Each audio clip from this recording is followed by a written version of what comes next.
un top 10 européen qui s'est déroulé à Tours avec de nombreux jeunes, déjà en équipe de France et qui vont bientôt intégrer d'ici quelques années en France l'équipe première. On va regarder une infographie, enfin plutôt des podiums. C'est parti. Donc un premier podium avec Alexandre Cassin en deuxième et troisième Jenna Kouzou. Alexandre Cassin qui a vraiment mal démarré la compétition mais qui s'est bien repris pour aller chipper la deuxième place on va dire au dernier match en faisant un sans faute. Et Jenna Kouzou troisième mais un petit peu fatigué par le rythme de ces compétitions. On va aller voir le deuxième podium avec les féminines et notamment Pauline Chasselin qui a vraiment perfé deuxième. Encore une fois, elle prouve cette année, elle est au plus haut niveau. Carole, tu peux nous dire justement, nous raconter un peu le parcours de Pauline qui vraiment cette année déploie ses ailes. Je ne connais pas forcément très bien son parcours, mais de ce que j'ai fait et vu avec elle, elle a eu un moment où elle a été blessée, elle a dû s'arrêter un mois je crois. Et quand elle est revenue, c'était crescendo tout le long, donc entre les championnats d'Europe junior où effectivement elle s'est affirmée. Ensuite elle a eu les Europes avec nous, elle a super bien évolué, puis le top 10 là. On sent qu'elle a clairement franchi un palier. Alors que c'était pas évident dans le groupe parce que elles ont quand même un groupe de cadettes juniors là, la génération qui se suit, qui est quand même très dense. Faut pas oublier qu'elle doit sortir son épingle du jeu entre Marie Migaud, Drézari, Flora Pfeffer et j'en passe. Donc ouais, c'est bien. Maintenant faut que les autres suivent derrière et il faut qu'elle surtout elle continue sa progression, mais c'est vraiment en bonne voie. Une question, je vais m'adresser à Patrick. Pourquoi les Français sont vraiment très bons en catégorie jeune? Donc c'est un grand débat, mais on va essayer justement de schématiser un peu ce problème français, si on peut l'appeler comme ça. Donc en jeune, en cadet, en junior, concrètement, on fait partie des meilleures nations, si ce n'est la meilleure nation.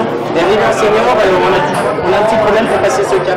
Est-ce que tu pourrais nous donner des explications oui, par rapport à ce phénomène? Je pense qu'au niveau de la détection, c'est vrai que la fédération française est très performante. Maintenant, c'est vrai qu'on a commencé à avoir des résultats avec les Quentin Robineau, les Simon Gauzy. Donc maintenant, ces joueurs-là ne sont pas non plus très vieux. Donc il faut attendre un petit peu, comme le disait Chris tout à l'heure, il faut attendre quelques temps pour que quand on voit un Simon, même un Stéphane Wesch qui en junior était un petit peu moins bien, mais voilà, ce sont des joueurs qui sont très très jeunes.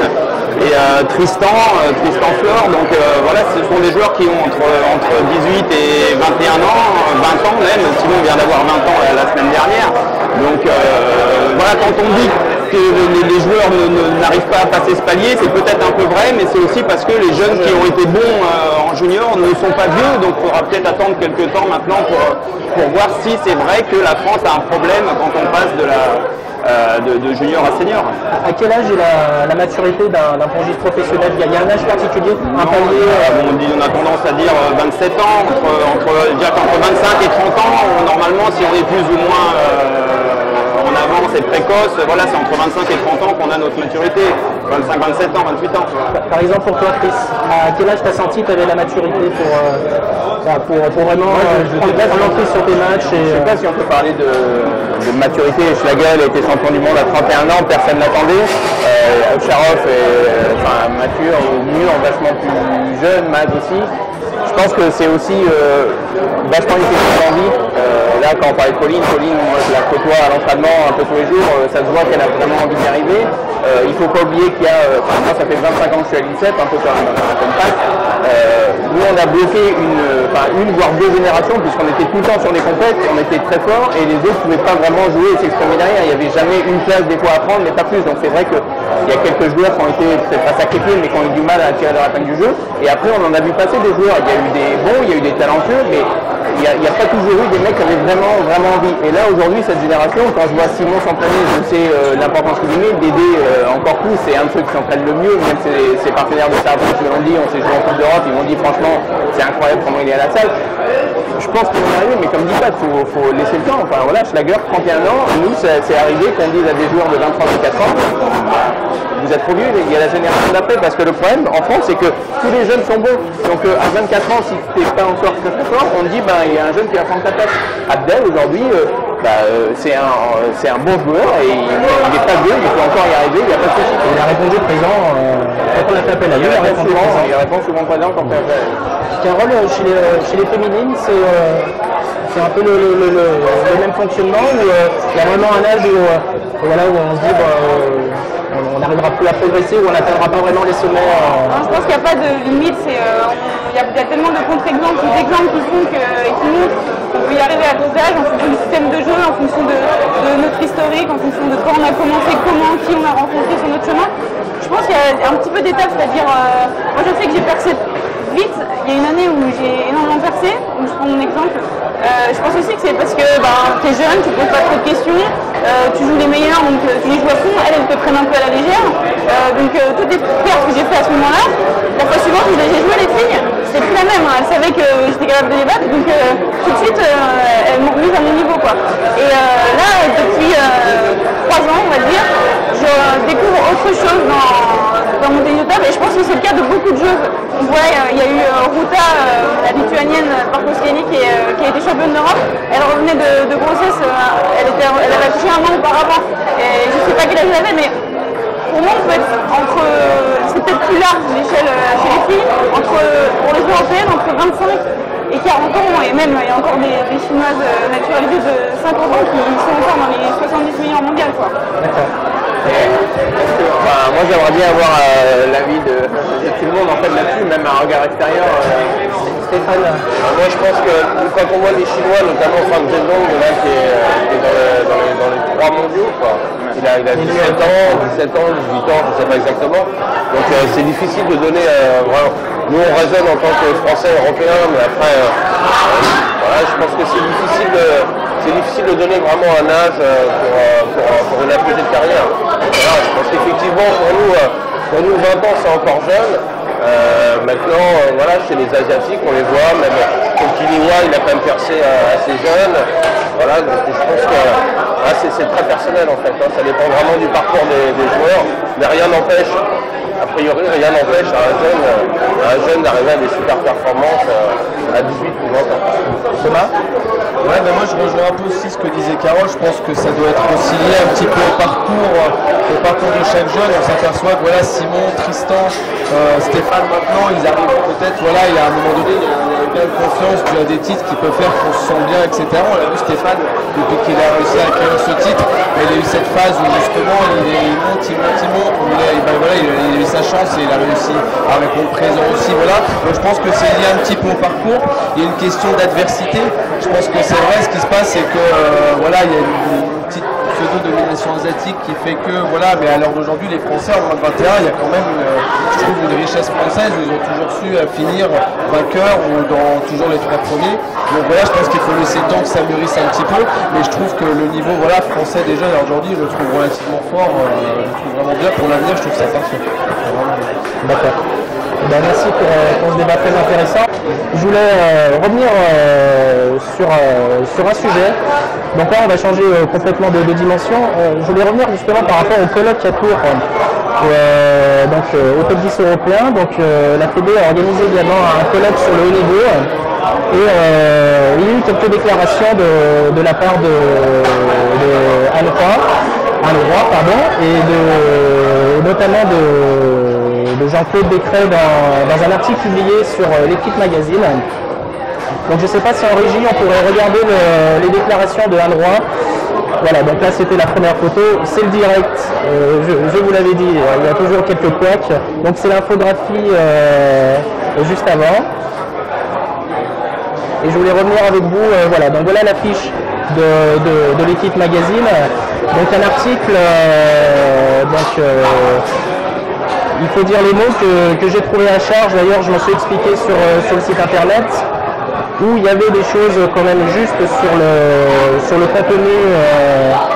contenu quotidien des joueurs, mais il y a eu quand même des attaques, je pense, assez violentes sur les joueurs, et qui je pense sont injustifiées. Notamment sous-entendre que les joueurs ne s'entraînent pas assez et sont limite défaignants. Pour connaître quelques joueurs, et là je me mets sous ton autorité Patrick, parce que dire que les joueurs ne s'entraînent pas, ça voudrait dire que tu les fais aussi très mal travailler. Alors je pense que les joueurs ils sont investis à 400%, Et c'est faux de dire qu'ils ne s'entraînent pas assez. Alors peut-être ils ont certains aspects sur lesquels ils doivent progresser, notamment le physique, et depuis Alroy a mis en place aussi une stratégie pour améliorer le physique, mais dire que les joueurs français ne s'entraînent pas assez et sont limite défaillants, j'ai trouvé ça un peu difficile. Et je voulais revenir avec toi Patrick, si tu veux bien parler un peu de tout ça. Oui, je suis complètement d'accord avec toi. C'était un article, bon, après il faut remettre dans le contexte, c'est vrai que la journaliste a fait un article un peu polémique où nous, c'est vrai qu'on n'est pas habitué à s'en prendre un peu plein la tête comme ça dans les médias, on ne parle pas beaucoup de nous. Après, il faut être lucide. Quand on dit les pongistes en galère, c'est vrai qu'un néophyte, il va voir les résultats. Il y a eu une médaille en 12 ans en championnat d'Europe. Donc oui, c'est vrai qu'on est actuellement, comme on le disait tout à l'heure, dans la formation. Il faut vraiment attendre quelques temps encore. Je pense que pas longtemps, mais dans quelques temps, on sera vraiment performant. Maintenant, tout ce qui a été dit sur les joueurs qui étaient feignants et tout ça, on ne peut pas dire ça parce que à l'INSEP, ça travaille fort, dans les autres centres d'entraînement également. J'étais à Oxenhausen là pendant 3 jours après la Coupe du Monde à Düsseldorf. Je suis passé voir Simon Gauzy, Enzo Angles, Gianna Kuzu. Je peux vous dire qu'ils bossent comme des ânes. Simon, c'est quelqu'un qui veut vraiment réussir et on ne peut pas dire. Alors, oui, il a des défauts parce qu'il a que 20 ans, je disais tout à l'heure, c'est un gamin. Il a des problèmes techniques et tout, mais on ne peut pas dire qu'il ne bosse pas et qu'il ne fait pas tout pour son tennis de table. J'étais il y a encore avec Adrien Matelet à Sarrebruck aussi, parce que je vais essayer d'aller voir un petit peu les joueurs qui sont à l'étranger, et même en France, ceux qui ne sont pas à l'INSEP, comme Jérémy Petiot et Stéphane Wesch à Villeneuve. Mais donc voilà, je vais essayer d'aller dans les centres un peu plus régulièrement, parce que je ne peux pas ne pas voir un joueur de l'équipe de France pendant un mois. Donc soit je le vois en compétition, si je le vois en compétition, je vais aller sur leur site d'entraînement, et eux aussi vont venir de temps en temps à l'INSEP, donc c'est bien qu'il y ait un pont qui se crée comme ça entre les différentes structures. Mais on ne peut pas dire ça, on ne peut pas dire que les mecs ne travaillent pas. Je reviens sur Adrien Matelet à Sarrebruck. Alors oui, il y a peut-être des défauts dans son entraînement, il a des progrès à faire aussi dans pas mal de trucs, même si là il rejoue vraiment très très bien. Mais on ne peut pas dire qu'il ne travaille pas, parce que j'ai rarement vu un joueur s'investir autant pour le tennis de table, s'investir financièrement, s'investir physiquement, s'investir vraiment. Donc on ne peut pas dire qu'il ne travaille pas. Alors de temps en temps, peut-être on travaille mal aussi à l'INSEP, parce qu'on n'est pas, c'est pas tout blanc ou tout noir. Moi je suis très très neuf dans l'entraînement aussi. C'est bien que Roy soit là, parce qu'il m'apporte énormément au quotidien à l'entraînement. Mais on ne peut pas dire des choses comme ça. Voilà, je pense que ça a été un peu déformé aussi parce que la presse, l'équipe voulait faire un petit peu un article polémique. Un article polémique. Voilà. Carole, donc l'article était sur le groupe messieurs, mais toi justement, est-ce que ça t'a blessé ce genre de déclaration? Non, parce que les garçons au championnat d'Europe, finalement, on les a quasiment pas vus parce qu'on avait tout dans les horaires décalés. Donc on a juste pu discuter de temps en temps à la fin avec eux, et justement en fait c'est ce que je disais, oui c'est un article polémique, alors les mecs ils n'ont pas fait le résultat qu'ils voulaient, je veux dire forcément quand on parle d'une médaille et qu'on perd en quart en se présentant en Allemagne, voilà, ça se passait plus ou moins bien pour chacun d'entre eux. Mais on a senti que c'était pas le groupe soudé comme il y a pu y avoir avant, parce que forcément on est dans la défaite, donc oui c'est peut-être vrai que c'était pas la cohésion incroyable. Maintenant de là à en faire un article aussi dur, voilà, il y avait un but derrière caché, et nous on a juste vu ça de l'extérieur, et encore on n'a même pas pu en parler avec eux, sinon parce qu'on les a pas vus quoi. Mais non, on n'était pas du tout concernés, les journalistes, on les a juste croisés, on savait même pas que c'était des journalistes, on l'a appris à la fin quoi, parce qu'on a vu qu'ils parlaient français. Thomas, je te vois réagir. Non, parce que moi j'ai l'occasion de venir avec les juniors, les filles, pour jouer un petit peu avec elles, et c'est vrai qu'en fait ce qui ressort comme ça dans l'article qui est publié, c'est qu'on va prendre le moment concret de la défaite, etc. Et on parle à un moment, l'ambiance, équipe de France, etc. Moi je jouais avec l'INSEP, comme Patrick le disait, je trouve qu'il y a une super bonne ambiance, ça travaille énormément, et je trouve ça dommage justement de piocher un résultat comme ça, et de se dire après, voilà, ça se passe pas bien, mauvaise ambiance, etc. Je trouve ça un petit peu dommage, alors que c'est totalement faux. Stéphane, vu de l'extérieur, c'est sûr que ce genre d'article, ça ne nous fait pas une super presse pour le tennis de table.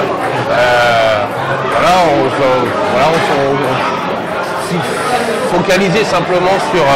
Et ça fait quand même parler du ping. Ça fait quand même parler du ping. C'est quand même dans l'équipe magazine, c'est un média important.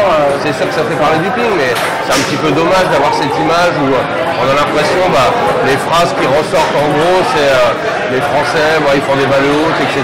Donc c'est un peu le manque de rigueur. Voilà, c'est ce qui est un petit peu... Voilà, sur cette phrase de Malroy, il explique que les Français ils s'entraînent en faisant des balles hautes. Non, c'est pas, je pense pas. Le problème, c'est que Roy, je pense qu'il savait même pas qu'il y avait quelqu'un qui venait faire une interview, qui allait faire un truc comme ça. Il parle bien le français, mais c'est vrai on peut un peu confondre de ses idées et tout ça. Mais moi, je voudrais revenir sur un truc, sur la bonne ambiance dans le groupe. Il y a une bonne ambiance dans le groupe quand l'équipe gagne. J'aime pas faire les vieux cons, mais quand nous, notre génération, on a été aussi potes avec Philou, Damien, Chris et moi, parce qu'on a gagné. Je sais pas, maintenant on est encore très amis, mais est-ce qu'on aurait été aussi potes si on n'avait pas eu cette carrière? Voilà, je pense que l'amitié vraiment naît dans la victoire. Et c'est vrai qu'actuellement les mecs s'entendent bien quand ils s'entendent vraiment bien, même s'il y a un petit décalage de génération, mais bien sûr que c'est pas des super potes, même si Adrien Matenet, Kader et Manu étaient témoins Kader était témoin de Levès au mariage, donc c'est vraiment ils s'entendent très très bien. Maintenant c'est vrai que je pense que c'est la victoire qui fera que les mecs, il y aura une... C'est la victoire qui cimentera l'équipe. Je pense que c'est ça, oui. Christophe, t'avais... J'ai plein de choses à dire. Déjà une anecdote, quand on a gagné avec Levallois, donc avec Philou, Patrick et moi, la Coupe d'Europe des clubs champions à l'époque contre Charleroi, on a gagné en 95, l'année d'après, on a rejoué la même finale en 96. On a fait les mêmes échauffements et tout, avec des ballots où on faisait les cons 2 fois pendant 5 minutes, voilà. Et l'année où on a gagné, on nous a rien dit, et l'année où on a perdu en finale, on nous a fait des rapports en disant ouais mais on avait l'impression que vous étiez un peu moins et tout, alors qu'on s'entraînait de la même façon.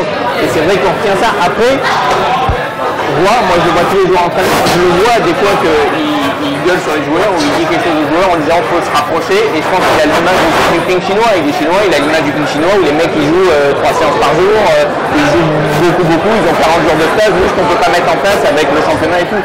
Et puisque c'était la question du départ, les paroles de Roy peuvent paraître choquantes comme ça sorties du contexte, mais quand il est tous les jours en entraînement derrière les joueurs, moi ça me choque pas.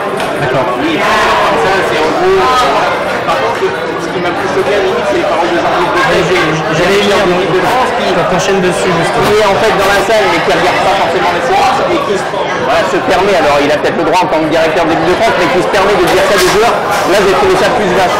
Après, j'espère que... Est-ce qu'on a la photographie, excuse-moi Désir, est-ce qu'on a la photographie de Jean-Claude Decrès concrètement qui déclare que les joueurs n'arrivent pas à faire d'efforts, ne savent pas se remettre en question. Donc là c'est l'infographie de Vannois. On regarde les Français, ils rigolent, ils font des balles hautes, ils n'aiment pas se faire mal. Ça c'est Jean-Claude, ils n'aiment pas se faire mal. Donc voilà, donc ça c'est la déclaration de Jean-Claude Decrès, donc responsable du haut niveau de la Fédé. On peut faire 10-15 championnats comme ça, on n'y arrivera pas. Les joueurs sont incapables de réagir quand ça va mal. Nous avons de grosses lacunes psychologiques et techniques, et à force de composer, on ne peut rien faire de bien. C'est dur. C'est dur. Oui, c'est dur, mais encore une fois, si ils leur ont fait au quotidien aux joueurs, je pourrais comprendre qu'ils le sortent là à l'équipe mag. Après, comme tu dis, on parle du ping dans l'équipe mag, très bien, mais quand tu es pongiste et qu'on en parle une fois tous les 3 ou 4 ans et qu'on en parle comme ça te fout les boules. Et c'est légitime si on le dit tous les jours aux joueurs, on le dit dans la presse, ça choque personne justement. Si je peux dire un mot, je pense qu'on peut tout dire dans le groupe et dans la presse. Voilà, est-ce qu'il a été piégé, est-ce qu'il a vraiment dit ça? Je ne veux pas rentrer dans cette polémique, on en a parlé avec Jean-Claude. Moi j'aime bien quand on parle dans le groupe que ça reste dans le groupe. Voilà, il a peut-être été piégé, je sais pas, mais je ne veux pas revenir. Ça pourrait ressembler pas revenir là-dessus. Mais voilà, on ne peut pas dire que oui, alors on manque peut-être un moment de mental, c'est vrai, mais on en revient toujours à la jeunesse. Moi je me rappelle à 20 ans, j'ai fait des conneries, j'ai perdu des matchs que je ne devais pas perdre. Voilà, ça arrive à tout le monde, ça arrivera encore. Mais tu repères des matchs ou... Oui, non, ça arrivera plus. Mais voilà, non, je pense que ce qui est dans le groupe doit rester dans le groupe et c'est important pour justement qu'il y ait une cohésion parce que c'est vrai qu'après, bon, il y a eu un peu de tension avec les joueurs, notamment avec ce qui a été dit dans l'équipe MAG, mais voilà, une fois qu'on rentre un peu dans les médias, c'est ça. Moi, j'ai toujours l'exemple des tennisman où il y a quelques temps, il y avait 4 tennisman dans les 10 premiers mondiaux et ils se faisaient défoncer parce qu'ils n'arrivaient pas à gagner un grand chelem. Alors c'est vrai que quand nous on regarde le numéro 1, et bon là il va remonter dans les 40, mais il est actuellement 58. Oui, quand on voit ça, on peut dire que c'est moyen, mais on a une équipe jeune et voilà, quand il y a un article comme ça, je pense que c'est la difficulté d'être un petit peu plus sous la lumière. Vas-y. Je peux rebondir juste sur les médias. En fait, je suis d'accord avec Pat, mais je pense qu'il y a 15 ans, 20 ans, sans Internet, sans Facebook, c'était possible que ça reste à l'intérieur du jeu.